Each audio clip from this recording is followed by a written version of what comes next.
Welcome back to the channel. This is Andrew, Running with Dr. Andrew. And today I'd like to share with you the race recap of the Hogeye Marathon. It was definitely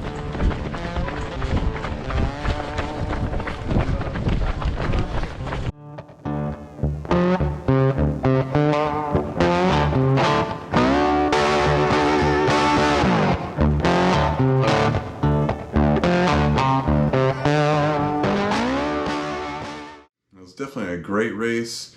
The weather was nice and cool. Started off about 34 degrees and nice and clear. The wind was very calm, and so I started off pretty fast. I stayed with a pack for a while, at least until mile 9 or so.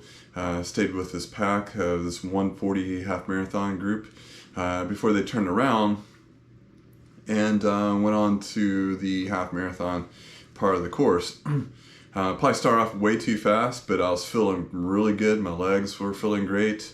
I felt like I could keep that pace, which I did keep it for a while.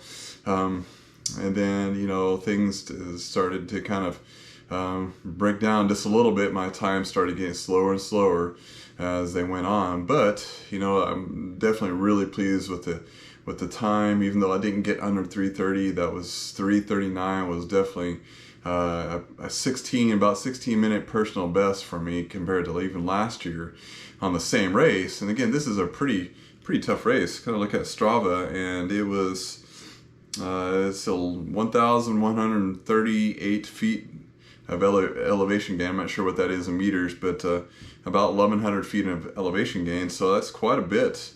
In that area there too. So a lot of hills, a lot of rolling hills, and so definitely there's several places that were nice and flat. So definitely in the video I said, this is feeling great, this is nice and flat. I thought the hills were over.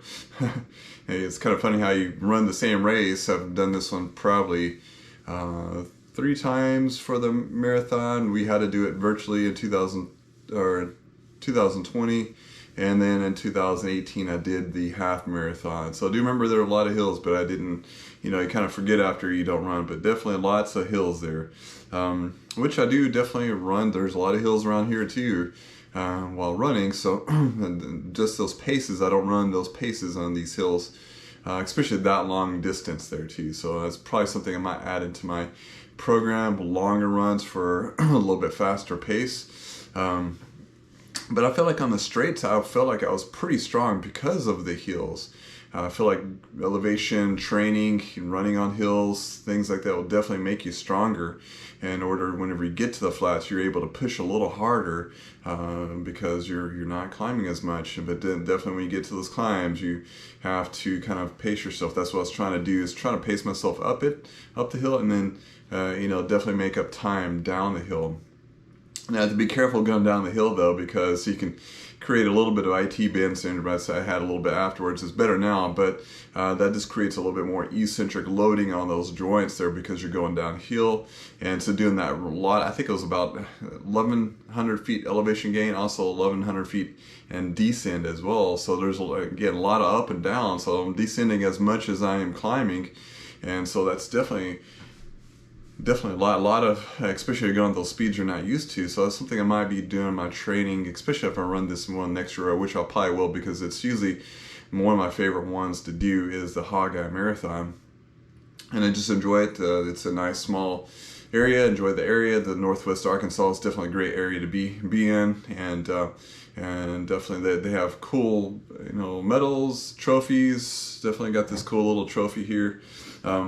That you can get. Definitely a great race. So let's kind of break down what happened. Was definitely around mile 11, 12, I was able to keep below 8 mile pace. Mile 13, able to keep it underneath at mile 14, 8:18 minute pace, and now mile 15, 8-minute pace. So it started kind of went up and down a little bit. 17 on mile 8, 17 on mile 16. And then around mile 21 is whenever I went above 9-minute pace. And then 9:11, 9:54, and then mile 24, 10:24, 10:26, mile 26, 10:21. So definitely good race, but it definitely, like I said, those last little miles definitely kind of lost it just a little bit there, which is something I kind of learned from. So I think this is great because it's my 7th marathon, so I'm starting to learn about the pacing and how to hold the pace. Compared to half marathons, I've done a lot more of those, so I feel like I can go and hold a faster pace for a shorter period of time in half marathon. So my last half marathon I did was 1:33 was my time, and it was 7:11 minute pace. And also it was half the elevation too, so it was about 700 feet, from 500 to 700 feet elevation gain. So it was hilly, but not as hilly as this one here. Definitely very, very challenging run. So definitely, if you're wanting to, you know, this is Boston qualifying course. So if you're wanting to qualify for the Boston Marathon, this is a great one to do. If you definitely want to, you know, challenge yourself and say, hey, the Boston Marathon has all those hills. Was it the Heartbreak Hill, I guess? This is a good one for you to be able to challenge yourself to get there. But there's other ones that are flatter and a lot faster courses that you can definitely qualify in. But definitely, if you qualify on this one, definitely kudos for you. Oh my goodness, this is a tough race. I really, 2 thumbs up on that. That's definitely something that to be proud of, to qualify for Boston Marathon in this course here too. So it's a very challenging course there. And so, like I said, kind of broke down. I also get a little warm too, so that's something I get really cold. And so I always have the security of having a hat on and gloves on and you know, long sleeves. I wore shorts, so I'm starting to kind of learn to maybe not wear as many clothes, meaning, you know, just a t-shirt and shorts, and maybe not wear the hat. Maybe wear the hat for a little bit, and then, you know, put on my belt or whatever. So that's something I can kind of learn from, so that way I'm not overheating. Even though it's 34 degrees, you get warm very quickly. I've ran my trail race I ran, it was 24 degrees, started off at 19 degrees, and so I got warm really quickly with that too. So definitely it's something you just have to kind of keep warm at the start line, keep warm, and then whenever you're ready, you go and run, and you're going to warm up very quickly with that there. So another thing I can kind of learn from this race. Fueling did really well. I did every 4 miles. I took a gel, took in some water and some Gatorade and things like that too. So that definitely was help out. And so that's definitely some things I can kind of learn from with this. You know, definitely the shoes worked really well. I was really pleased with the sock and the Endorphin Pros.